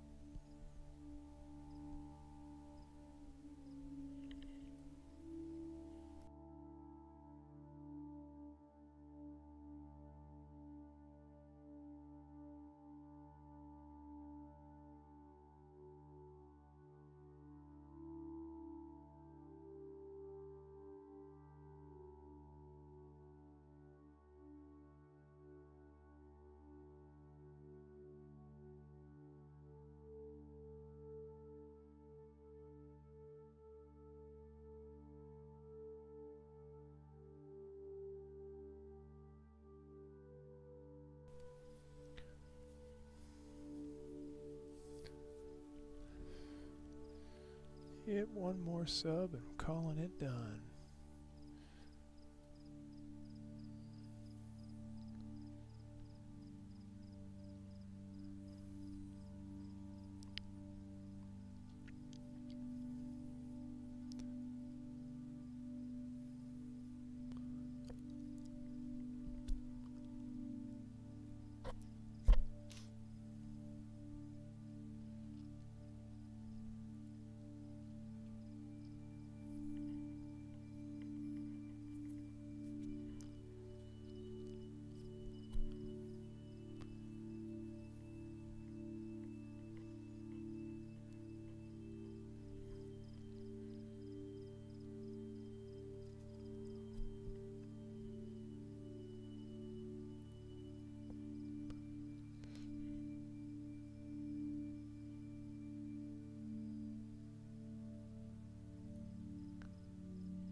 There we are.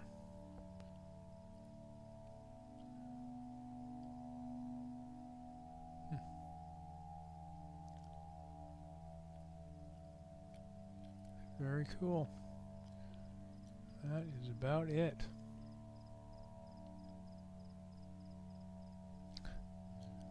beautiful object.